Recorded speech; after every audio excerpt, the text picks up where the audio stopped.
semuanya, ketemu lagi sama aku, Christine dari XIPS 2. Hai teman-teman, ketemu lagi sama aku Jessie dari 10 IPS 1. Hai kawan-kawan, ketemu lagi sama aku Ignacia dari kelas 10 IPS 2. Hai semuanya, ketemu lagi sama aku Larencia dari kelas 10 IPS 2. Hai guys, ketemu lagi kita, aku Nadine dari 10 IPS 2. Hai guys, ketemu lagi sama aku Meryl dari XIPS 2. Kali ini kita ketemu lagi dengan tema yang baru guys. Tentunya beda sama yang kemarin dong. Kali ini tema kita mencegah kelaparan. Jadi ini aku sama teman-teman bakalan jelasin dari berbagai segi guys. Pasti kalian sudah penasaran kan? Yuk langsung aja ke penjelasannya. Hai guys, kalian udah penasaran belum tentang apa yang mau aku jelasin kali ini? Kali ini aku bakalan jelasin dari segi agama. Kalian pernah nggak sih guys ngikutin suara hati? Kadang-kadang itu aku berpikir, suara hatiku tuh bener apa enggak sih? Nah, memahami suara hati juga perlu dilakukan guys, agar kita bisa bertindak dengan baik dan benar. Tapi, kita harus memakai akal budi kita juga, agar kita bisa bertindak dengan benar. Kayak tema kita kali ini guys, bagaimana sih cara mencegah kelaparan ini? Kalau kita mau melakukan sesuatu untuk mencegahnya, kita harus bisa berpikir dengan baik dan jernih. Tentu saja, kita juga harus mendengarkan suara hati kita. Supaya kita bisa memahami suara kita itu baik atau tidak, kita bisa mencoba mengambil keputusan terlebih dahulu dengan suara hati kita. Setelah itu, kita bisa berpikir apakah ini benar atau salah. Dengan itu, kita bisa mengetahui apakah suara kita itu benar atau tidak. Jadi gitu guys. Kadang kita harus mendengarkan suara hati kita juga loh. Nah, kalau mencegah kelaparan, itu kita harus apa sih? To end hunger, we should seek information so that we can decide what to do in the future and now. For now, we have to look for ways to overcome this hunger. For the future, we should to seek information so that famine does not happen again. So, to end this famine in Indonesia, the government should be able to control its people and pay attention to its people so that they can find out if there are people who experience this famine. Therefore, the government must be able to do something to end this famine in Indonesia. Nah, kita juga bisa memperhatikan cara pemerintah melakukan tindakannya, guys. Kalau menurut KBBI sih, kayaknya ada penjelasannya ya, guys. Ya nggak sih, Din? Nah, bener banget tuh guys. Sekarang kita move ke pembahasan selanjutnya ya. Menurut Kamus Besar Bahasa Indonesia, pemerintah pusat adalah penguasa yang bertugas di pusat yang melengkapi seluruh pemerintah daerah. Sementara itu, pemerintah daerah adalah penguasa yang memerintah pemerintahan di daerah lewat otonomi daerah. Dalam menjalankan pemerintahannya, hubungan pemerintah pusat dan pemerintah daerah harus terjalin dengan baik dan harmonis. Tujuan yang terjalin tersebut untuk kemakmuran rakyat. Selain itu, dalam hal permasalahan sosial, di masa pandemi seperti saat ini, pemerintah juga menjalankan tugasnya seperti pada keterkaitan teks eksposisi dengan permasalahan kelaparan bertujuan untuk menjelaskan maksud dan tujuan. Dengan menyajikan argumen atau pendukung berupa bukti, contoh, dan alasan yang logis, sehingga bisa menambah pengetahuan. Pangan adalah kebutuhan dasar manusia yang paling utama dan pemenuhannya merupakan bagian dari hak asasi manusia. Berdasarkan Indeks Kelaparan Global 2019, Indonesia masih menghadapi masalah kelaparan yang serius. Sementara itu, pada sebuah keluarga anak adalah kelompok yang paling rentan dalam hal distribusi makanan. Anak tergantung orang tua untuk pemenuhan gizinya, dan kebutuhan ini seringkali tergeser oleh kebutuhan keluarga yang lain. Selain dalam bahasa Indonesia mengungkapkan rasa kelaparan, juga dapat diungkapkan menggunakan bahasa Inggris juga loh guys. Ya kan Jessie? Iya, betul itu Din.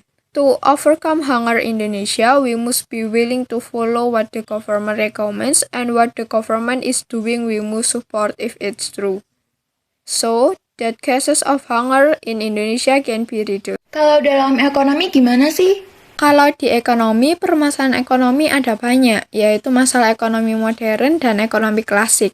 Dengan menganalisa permasalahan ekonomi tentang barang yang akan diproduksi, bagaimana cara memproduksinya, dan untuk siapa barang diproduksi, Produsen harus mengetahui apakah produk yang dia akan produksi akan layak dan akan menghasilkan keuntungan baginya jika diproduksi, atau sebaliknya yang akan terbuang dan tidak laku di pasaran karena tidak sesuai dengan kebutuhan pasar.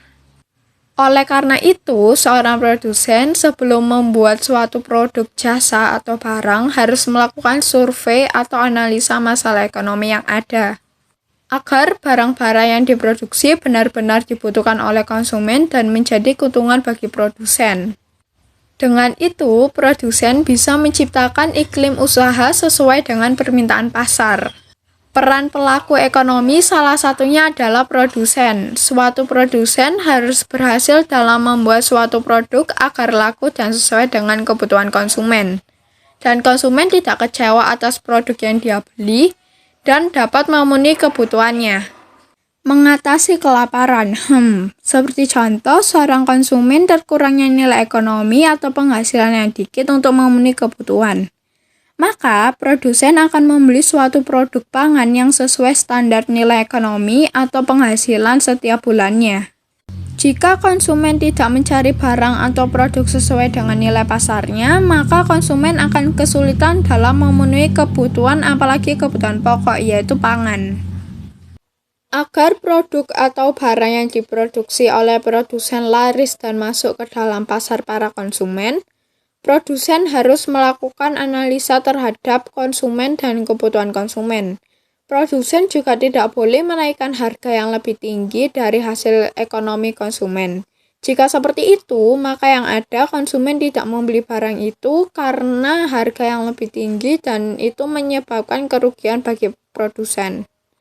Jadi, dalam memecahkan masalah dalam kelaparan, konsumen harus mencari produk yang sesuai dengan nilai ekonominya, dan produsen harus melakukan survei sebelum memasarkan produknya, agar produk yang diproduksi laku dan konsumen puas terhadap produk itu.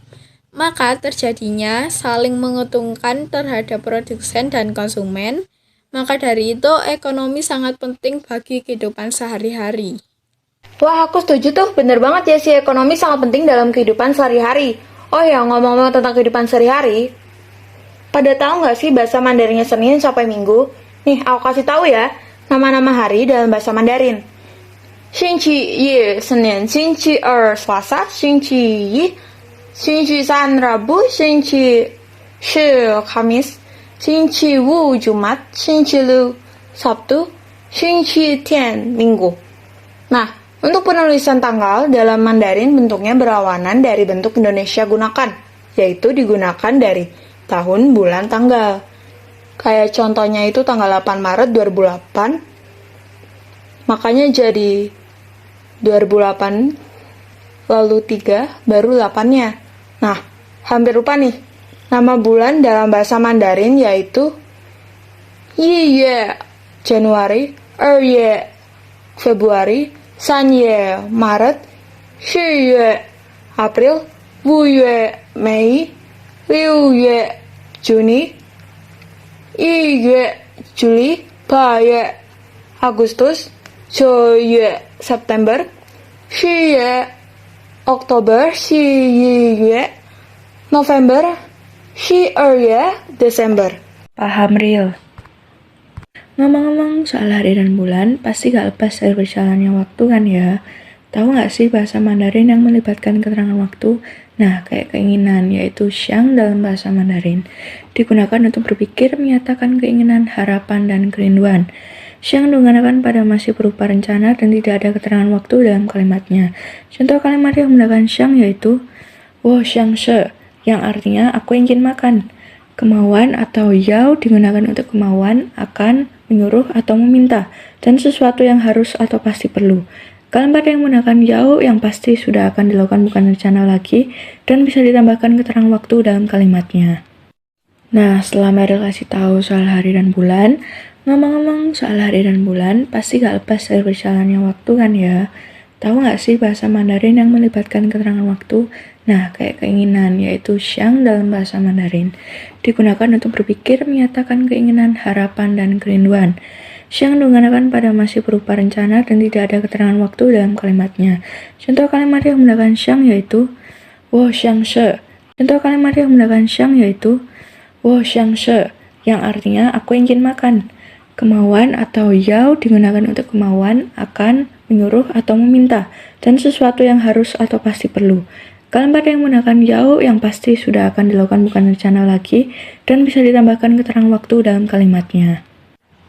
Oke, setelah aku dan Mel membahas Mandarin, yuk kita bahas tentang PKWU atau yang biasa disebut prakarya dan kewirausahaan.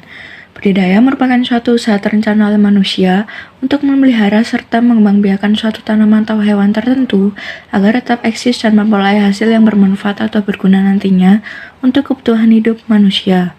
Pada kualitas pangan masyarakat adalah dengan pengolahan makanan. Kemampuan pengolahan makanan adalah kumpulan metode dan teknik yang digunakan untuk mengubah bahan mentah menjadi makanan atau mengubah makanan menjadi bentuk lain yang tetap dapat dikonsumsi oleh manusia maupun hewan. Usaha ini dapat dilakukan oleh orang rumahan ataupun suatu industri. Bahan dasar dari pengolahan makanan didapat dari bahan dasar nabati serta bahan dasar hewani. Dengan mudahnya, beberapa cara pengolahan makanan dapat kita lakukan seperti memotong, mengupas, memeras, menggoreng, merebus, memanggang, ataupun jenis-jenis usaha peragian. Sekarang aku bakal jelasin dari segi geografi. Kalian tahu nggak sih penyebab krisis bahan pangan yang ada di dunia? Biasanya disebabkan oleh bencana kekeringan yang ada di beberapa negara yang dapat menjadi halangan pada manusia untuk melakukan kegiatan bertani yang menjadi penyebab utama krisis bahan pangan yang ada di dunia. Bencana kekeringan sendiri biasanya disebabkan oleh kurangnya pasokan air di suatu daerah yang berkepanjangan. Dan juga biasanya terjadi karena curah hujan di suatu negara yang berada di bawah rata-rata sehingga mengakibatkan cadangan air di bawah tanah akan mengalami penguapan atau evaporasi. Dan juga cadangan air dalam tanah dapat habis dikarenakan transpirasi ataupun penggunaan cadangan air oleh manusia. Di dalam teks juga dituliskan contoh konkret mengenai pencegahan krisis bahan pangan dengan pembangunan waduk irigasi yang dilakukan oleh pemerintah pusat NTT yang ditujukan untuk meningkatkan kualitas dan kuantitas panen untuk mencapai swasembada pangan di daerah tersebut guna mencegah adanya krisis bahan pangan yang dapat mengakibatkan bencana kelaparan. Sedangkan dari segi sejarah Indonesia, di mana Chef Peter menceritakan pengalamannya dalam mengembangkan umbi-umbian sebagai dessert, yang pada zaman dahulu lebih banyak orang menggunakan umbi-umbian sebagai sumber karbohidrat dibandingkan dengan menggunakan beras sebagai sumber karbohidrat. Hal yang dilakukan oleh Chef Peter dapat menjadi sejarah baru di mana umbi-umbian menjadi inspirasi baru bagi orang lain yang akan belajar membuat dessert. Nah, segitu dulu podcast dari kita kali ini. Semoga bermanfaat ya guys buat kalian. Bisa nambah wawasan kalian. Aku Meryl memanggil teman-teman mengucapkan terima kasih karena sudah mendengarkan podcast kita kali ini. Dan kami meminta maaf yang sebesar-besarnya kalau ada kesalahan kata atau perlakuan kami yang tidak mengenakan. Terima kasih. Sampai ketemu di podcast yang berikutnya. Bye.